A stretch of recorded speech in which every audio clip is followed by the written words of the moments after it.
on se connaît. Tiens, tu peux prendre, exactement, tu peux prendre le micro. Alors, Angélique, tu reviens des États-Unis, bientôt ta main sur le Hollywood Boulevard. Comment on se sent?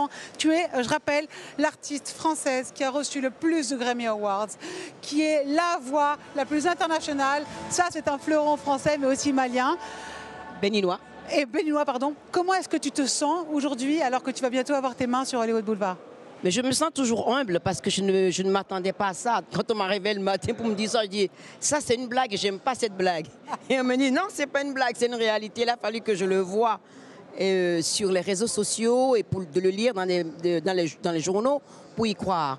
Moi je dis toujours j'ouvre les portes. Oui. J'ouvre les portes pour que les autres puissent... Je l'entrebâille les portes, je dirais. Et que les autres, petit à petit, chacune d'entre nous, on continue à pousser la porte pour qu'elle reste permanemment ouverte pour toutes les femmes et pour tous les hommes. Oui, non, mais c'est quand même c'est pas n'importe quoi. C'est 5 Grammy Awards, un Polar Music Prize en 2023. Maintenant, 7 étoiles pour une première chanteuse aussi africaine qui est distinguée. C'est pas seulement, évidemment, c'est le côté artistique qui est, on t'a entendu résonner jusqu'ici, c'est cette voix qui est sublime. Mais c'est beaucoup de choses que tu fais pour le Bénin, pour tous ces villages. Tu peux nous en parler? Moi, ce qui m'intéresse beaucoup, que j'ai grandi avec cette empathie et cette compréhension du fait qu'il n'y a pas de moi sans nous. Et c'est ça qui me porte, en fait. Parce que si on arrivait à créer des sociétés où tout le monde pouvait avoir 3 repas par jour, un bon système de santé, un bon système d'éducation, ces 3 choses déjà, ça fait qu'on diminue la misère dans le monde, pas seulement en Afrique. L'Afrique, nous, on a connu la pauvreté tout le temps parce qu'on est riche, mais on ne profite pas de nos richesses.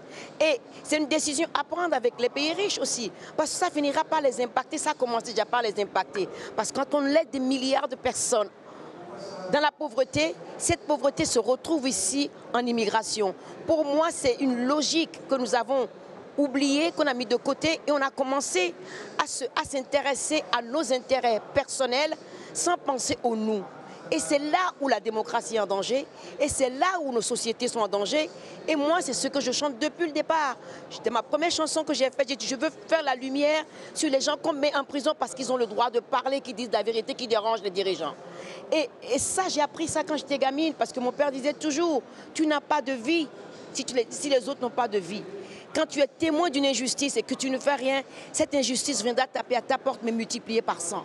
C'est ça que tu as envie de dire. Il y a 50 000 entrepreneurs ici, tu vois bien, c'est bondé. On est à l'Accor Hotel Arena.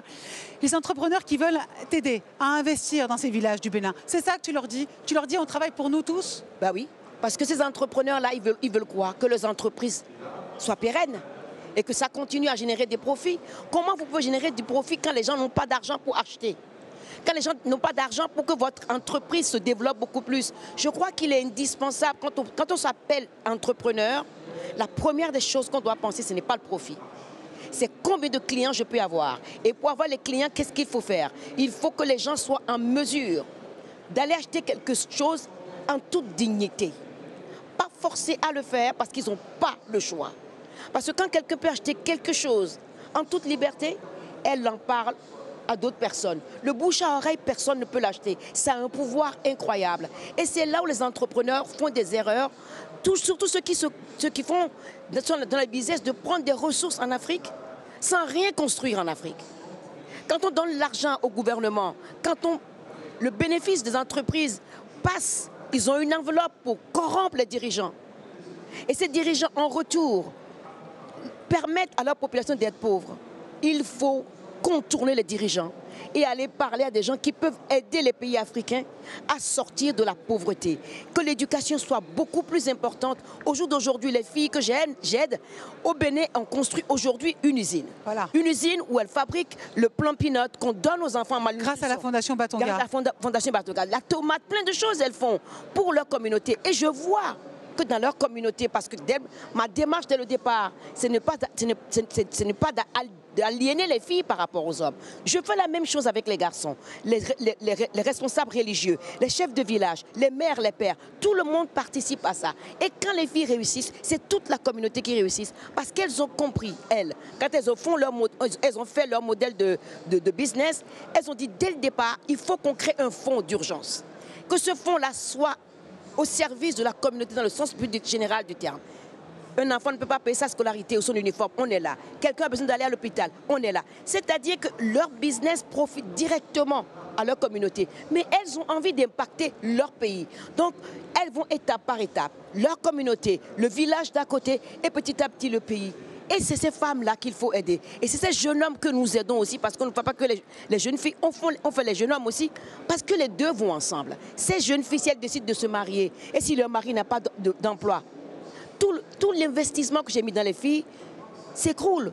Parce que tout va reposer sur un seul business. Alors vous avez déjà, avec Batonga, justement, la fondation, levé énormément de fonds américains notamment. C'est aussi l'intérêt des entrepreneurs français de vous aider à travers cette association. Ce n'est même pas les Américains, c'est le Mastercard Foundation, c'est basé au Canada.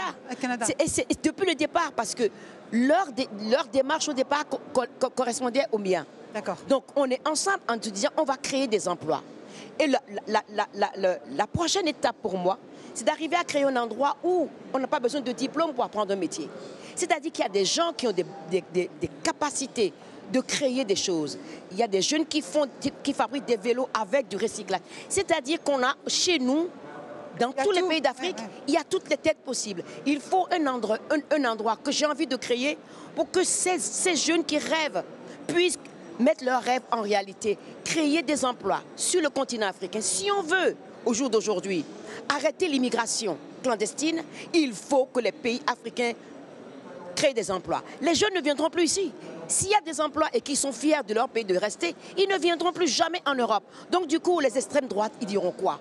Il faut absolument, politiquement et pour la survie de la démocratie des pays riches, il est indispensable de passer par des organisations en même temps qu'il deal avec les dirigeants, d'organiser les choses pour qu'on puisse avoir un effet papillon extrêmement fort pour qu'en 10 ans, moi je le crois, en 10 ans, sur tout le continent africain, on pourra créer des emplois pour toutes les jeunes filles et pour tous les jeunes hommes.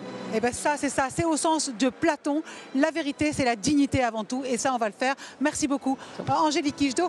Le prochain invité, Jacques-Philippe Roderer, est directeur général de Cisco, justement, qui investit aussi en Afrique. On va en parler. Merci beaucoup, Merci beaucoup. Kidjo. On va faire notre petite photo souvenir.